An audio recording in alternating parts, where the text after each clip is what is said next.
Praise the lord. Video వీక్షిస్తున్న మా ప్రియ వీక్షకులందరికీ ప్రభు పేరుట నా యొక్క శుభాభివందనాలు తెలియజేస్తున్నాను.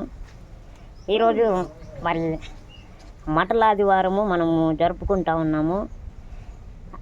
అసలు ఈ మట్టల ఆదివారం ఏంటి అని మనం అనుకోవచ్చు. నాకు తెలిసిన మట్టుకు కొన్ని సంఘాల్లో మట్టల ఆదివారాన్ని జరుపుకునే వాళ్ళు ఉంటారు, కొంతమంది జ్ఞాపకం చేసుకునే వాళ్ళు ఉంటారు, మరికొంతమంది దాని గురించి ప్రస్తావించిన వాళ్ళు కూడా ఉంటారు. కానీ మనము బైబిల్ జ్ఞానము కలిగిన వారమైతే ఖచ్చితంగా బైబిల్లో ఉన్న ప్రతి ఒక్కటి కూడా మనము అనుసరించాలి. ఎందుకంటే ఆ ప్రకారమే చేయాలని కాదు, ఆయన సిలువనెక్కే ముందు శ్రమ పొందాడు అని మనం వింటాం. అయితే అదేవిధంగా మనం అదే ఫాలో అవ్వడానికి లేదు, కానీ ఆయన సిలువ దినాలు మనం జ్ఞాపకం చేసుకోవడంలో తప్పు లేదు, కానీ ఆచారబద్ధంగా దాన్ని పాటించకూడదని నా ఉద్దేశం. అయితే ఆయన యెరూషలేము ప్రాంతానికి వస్తున్నాడు. ఎందుకంటే యోహాను సువార్త 12వ వచనంలో క్లియర్గా ఉంటుంది. ఆ మాట మనం చూస్తే ప్రియమైన వారలారా, అక్కడ మనం పరిశీలన చేద్దాం. మరునాడు ఆ పండుగకు వచ్చినప్పుడు బహుజన సమూహము యేసు యెరూషలేమునకు వచ్చుచున్నాడని విని, అంటే ఇక్కడ చూడండి వాక్యం ఏం సెలవిస్తుందంటే, మరునాడు అంటే తెల్లవారుజామున పండుగ వచ్చిందంట. అంటే ఈరోజే, అంటే ఆదివారం దినమున యేసు యెరూషలేమునకు వస్తున్నాడని విన్నారంట బహుజన సమూహము. ఆ సమూహము కూడా విన్నప్పుడు ఖర్జూరపు మట్టలను పట్టుకొని ఆయనను ఎదుర్కొనబోయి, జయము ప్రభు పేరుట వచ్చుచున్న ఇశ్రాయేలు రాజు స్తుతింపబడునుగా కానీ కేకలు వేస్తూ ఉన్నారంట. అంటే చూడండి, ఇది ఒక ఆనందము, ఇది ఒక సంతోషకరమైన వాతావరణం అని అనుకోవచ్చు. ఎందుకంటే అక్కడ క్లియర్గా బైబిల్లో ఉన్నది పండుగ రోజున, పండగ దినమున అని చెప్పి రాయబడుతూ ఉన్నది. అయితే ఆ పండగ రోజున యేసు ప్రభువుల వారు వస్తూ ఉన్నారు యెరూషలేము పట్టణానికి. ఎలా వస్తున్నాడు మనందరికీ తెలిసిందే. చాలామంది అసహించుకుంటారుగా గాడిదలను చూసి. గాడిద అన్నా కూడా అభ్యంతర పడతారు చాలామంది, ఫీల్ అవుతారు చాలామంది. కానీ నన్ను అడిగితే గాడిద అనే పిలుపు చాలా గొప్పది. ధన్యత గాడిదలో ఉంది. చాలా ధన్యమైపోయింది గాడిద జీవితము. ఎందుకంటే యేసు ప్రభుల వారు గాడిదకు అలాంటి ఆధిక్యతనిచ్చారు కదా. అక్కడ చూడండి 14వ వచనంలో, సియోను కుమారి భయపడకము, ఇదిగో నీ రాజు గాడిద పిల్ల మీద ఆసీనుడై వచ్చుచున్నాడు. యేసు ప్రభు తన శిష్యులతో అంటాడు, మనం యెరూషలేము ప్రయాణం అవుదామయ్యా, కాబట్టి వెళ్ళుటకు నాకు ఒక గాడిద కావాలి. మీరు ఆ పట్టణానికి వెళ్ళండి, ఆ పట్టణంలో గాడిద పిల్ల కట్టి ఉంటుంది, దాన్ని విప్పండి. ఎవడైనా అడిగిన ఎడల ఇది ప్రభువుకు కావలసి ఉన్నది అని వాళ్ళకి చెప్పండి అంటాడు. అప్పుడు పేతురు వీళ్ళందరూ కూడా వెళ్ళి ఆ గాడిద పిల్లను విప్పుకొని తీసుకొస్తూ ఉంటారు. అడిగిన వారికి సమాధానం చెప్తున్నారు, ఇది యేసు ప్రభువుకి అవసరమై ఉన్నది అని.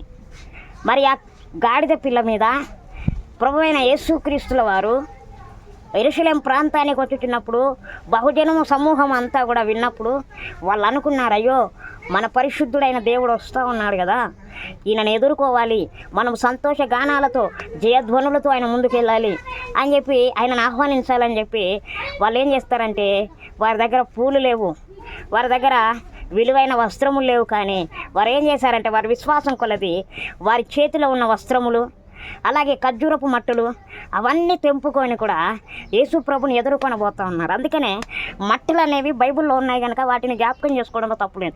అవి పట్టుకొని ప్రభువాను వచ్చావు కదా, అలా ఎదుర్కొన్నారు కదా, ఈరోజు నేను కూడా జ్ఞాపకం చేసుకుంటున్నానని దాన్ని పట్టుకొని ఉండడంలో తప్పు లేదని నేను అంటాను. ఎందుకంటే బైబిల్లో ఉన్నది పట్టుకొని వచ్చారు వీళ్ళని. అందుకని ప్రియమైన వారలారా, ఆ మట్టలు అనేవి చాలా ప్రాముఖ్యమైనవి. చూడండి, ఇలాగే అలంకరించుకొని ఆ మట్టలు పట్టుకొని ఆ యెరూషలేము ప్రాంతానికి వస్తున్న యేసు ప్రభుని ఎదుర్కొనడానికి వెళ్తూ ఉన్నారు ప్రజలు. ఆ ఎదుర్కొన్నప్పుడు జయము జయము అని అంటూ ఉన్నారు, జయము జయము అని పలుకుతూ ఉన్నారు. చూడండి, అందుకని మనం కూడా ఈరోజు దేవుని జ్ఞాపకం చేసుకోవడంలో తప్పిదం లేదు. ఈ మట్టల ఆదివారం అనేది చాలా ప్రాముఖ్యమైనది, ఎందుకంటే ఇది పండుగతో సమానము. ఇక్కడ ఆల్రెడీ మనం వాక్యం చూస్తున్నాం. మరునాడు ఆ పండుగ వచ్చినప్పుడు బహుజన సమూహము యేసును యెరూషలేము నాకు వచ్చుచున్నాడని వినిరి. ఖర్జూరపు మట్టలు పట్టుకొని ఆయనను ఎదుర్కొనబోయి, జయము ప్రభు పేరిట వచ్చుచున్న ఇశ్రాయేలు రాజు స్తుతింపబడునుగా. కానీ వాళ్ళు జయగీతములతో నాట్యములాడుతూ, పాటలు పాడవారు నాట్యం ఆడరు అంటారా? ఆడతారు కదా. నాట్యములు ఆడుతూ ప్రభువును ఎదుర్కోవడానికి వెళ్తూ ఉన్నారు. మరి మనము కూడా మన హృదయంతో ఆయనను ఎదుర్కోవాలి. ప్రభువా, నీ రాకడ అతి సమీపంగా ఉన్నది కదా. మన హృదయాలనే మట్టలుగా మార్చుకోవాలి, మన మనస్సాక్షినే మట్టలుగా మార్చుకోవాలి. కాబట్టి మనం ఆ విధానంలో మనం వెళ్ళాలి. ఆ విధానంలో ఈరోజు ఖర్జూరపు మట్టలు దొరకపోవచ్చు, ఏ మట్టలైనా దొరకవచ్చు. ఆ మట్టలు చూసినప్పుడు ప్రభు అయిన యేసుక్రీస్తుల వారే మనకు జ్ఞాపకం రావాలి, ప్రియమైన దేవుని సంగమా. ఎందుకంటే ఆ బైబిల్లో రాయబడిన ఒక్కొక్క వాక్యం వింటున్నప్పుడు హృదయానికి ఎంతో ఆనందంగా సంతోషంగా అనిపిస్తూ ఉంటుంది. ఏదో చదివి మనం ఆనందించడం కాదు, కానీ దాన్ని ఫాలో అవ్వాలి, దాని ప్రకారంగా జీవించాలి. ఈరోజు దాన్ని పాటించకపోవడం మూలంగానే చాలామంది విశ్వాస భ్రష్టులు అయిపోతూ ఉన్నారు. ఈరోజు నిజమైన సత్యాన్ని గ్రహించలేకపోతున్నారు అనేకులు. కొంతమంది క్రైస్తవుల వల్లనే నిజమైన క్రైస్తవులు కూడా చెడ్డ పేరు వస్తూ ఉన్నది. కనుక ప్రియమైన వారలారా, వాక్యం ఉన్నది ఉన్నట్టుగా ఫాలో అవ్వు, వాక్యం ఉన్నది ఉన్నట్టుగా మాట్లాడు, వాక్యం ఉన్నది ఉన్నట్టుగా నువ్వు చెప్పు. నువ్వు తప్పుగా బోధిస్తున్నావనే మాట నీ మీదికి రాదు. అయ్యో, యేసు ప్రభువు నిజమైన దేవుడు, రక్షకుడు, సృష్టికర్త, రక్షించేవాడు అనే ఆలోచనకి ప్రతి ఒక్కరు వస్తారు. కాబట్టి ఆ విధానంలో మనం నడుచుకుందాం. ఈ కొద్ది మాటలు దేవుడు మనందరి వినికిల్లో దీవించి ఆశీర్వదించినాక ప్రార్థన చేసుకుందాం. పరిశుద్ధుడా, ప్రేమ నమ్మకం కలిగిన మా యేసయ్య, నీకు వందనాలు. ఈ మధ్యాహ్న కాల సమయంలో ప్రభువా, ఈ మట్టల ఆదివారం రోజున ప్రభువా, ఆనాడు నాయన నీవు యెరూషలేముకు వస్తున్నప్పుడు జన సమూహము ఎంతో ఆనందించి, జయము నాయన, జయము జయము ఓసన్నా అని పాటలు పాడొచ్చు. నిన్ను ఎదుర్కొంటూ నాయన ఖర్జూరపు మట్టలు పట్టుకొని, వారి చేతిలో ఉన్న వస్త్రములు పట్టుకొని నిన్ను ఎదుర్కోవడానికి వచ్చారయ్యా.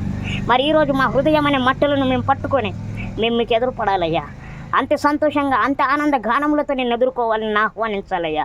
ఆ కృపను మా అందరికీ దయచేయమని మరొక్కసారి నేను జ్ఞాపకం చేసుకుని నీ అడుగుజాడలో ప్రతి ఒక్కరు నడుచుకుంటే కృప దయచేయమని, ఈ దినాన్ని మాకు ఇచ్చినందుకే నిన్ను స్తుతిస్తూ మహిమపరుస్తుండగా నీ కృప, నీ కనికరం, క్షేమము దయచేయమని, మీరు మహిమ పొందుకోమని నజరేయుడైన యేసుక్రీస్తు నామములో ప్రార్థించి అడిగి వేడుకొనిచున్నాను మా ప్రియ పరలోకపు తండ్రి.